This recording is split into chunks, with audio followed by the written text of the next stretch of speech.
अस्सलाम वालेकुम। सिंधी इन्फो सां गॾु आऊं आहियां अब्दुल क़यूम।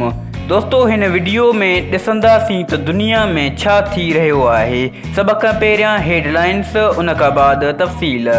लिबनान जे गादी वारे हंधि बेरूत जे धमाके दुनिया खे हैरान करे छॾियो आहे। धमाके जी वजह कहिड़ी हुई? पाकिस्तान पंहिंजो नओं नक्शो तयारु करे वरितो आहे, कश्मीर पाकिस्तान में शामिल। सिंध जो नौजवान टिकटॉक स्टार आसिफ मंगसी पाकिस्तान जो हीरो बणिजी वियो। लाहौर में ॿिनि छोकिरियुनि जी पाण में शादी। बाबर आज़म जी शानदार 50। लिबनान जे शहर बेरूत में थींदड़ धमाके पूरी दुनिया खे हैरान कयो आहे। जॾहिं इहो धमाको थियो त माण्हुनि सोचियो कंहिं ॿाहिरें मुल्क लिबनान ते हमिलो कयो आहे, पर इन में का बि हक़ीक़त न आहे। हीउ धमाको हिकु केमिकल जो हुयो। शॉर्ट सर्किट सबबि केमिकल खे बाहि लॻी, जंहिं सबबि एतिरो धमाको थियो। सवाल इहो पैदा थिए थो त हिकु केमिकल सां एतिरी तबाही कीअं अची वई? इहो केमिकल कहिड़ो हुयो? इन केमिकल खे एल्यूमिनियम नाइट्रेट चवंदा आहिनि।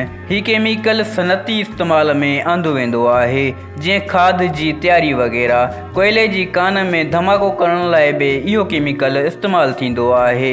इन केमिकल जो मुदो थोरो हूंदो आहे। जेतिरो पुराणो थींदो आहे, ख़तरनाक थी वेंदो आहे। लिबनान में पयल केमिकल 6 साल पुराणो हुयो, जंहिं सबबि एतिरी तबाही थी। वज़ीर आज़म इमरान ख़ान पाकिस्तान जो नओं नक्शो पेश कयो आहे। इन नक्शे में कश्मीर खे पाकिस्तान में शामिल कयो वियो आहे। हीउ नक्शो पाकिस्तान जो सरकारी नक्शो थी वियो आहे। स्कूलनि, कॉलेजनि ऐं मुख़्तलिफ़ तालीमी इदारनि ऐं दफ़्तरनि में इहो नक्शो शामिल कयो वेंदो।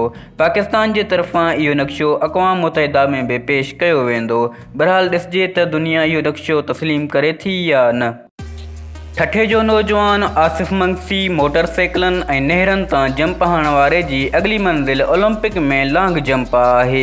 इन सिलसिले में पाकिस्तान एथलेटिक फेडरेशन आसिफ मंगसी सां राब्तो कयो आहे, जंहिं खां बाद नौजवान लाहौर वेंदो, उते हिन खे ट्रेनिंग ॾिनी वेंदी। अगरि आसिफ मंगसी ओलंपिक में लॉन्ग जंप ॾेई वियो त गोल्ड मेडल पाकिस्तान जे नाले थी वेंदो, जंहिंजी ओलंपिक जी रांदियुनि में वॾी अहमियत आहे।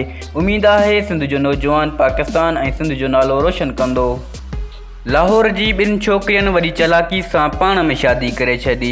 घोटनी नेहा अली पंहिंजी दोस्त आसमा बीबी खे छोकिरे जो रूप बणाए उन सां शादी कई। आसमा अली पंहिंजो नालो आकाश ज़ाहिर कयो।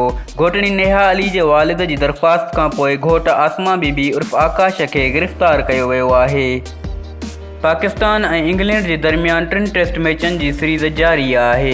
सीरीज़ जे पहिरें मैच में बाबर आज़म जारिहाना अंदाज़ में बैटिंग कंदे 50 मुकमल कई आहे। मैच जो पहिरियों ॾींहुं ख़तमु थी वियो आहे। हिन वक़्तु पाकिस्तान जो स्कोर 139 आहे, 2 विकेटनि जे नुक़सान ते। उमेद आहे दोस्तो असांजो ही नओं प्रोग्राम तव्हांखे पसंदि आयो हूंदो। वधीक अहिड़ी दिलचस्प वीडियोज़ लाइ असांजे चैनल खे सब्सक्राइब कंदा। मिलंदासीं अॻिली वीडियो में। अल्लाह हाफ़िज़।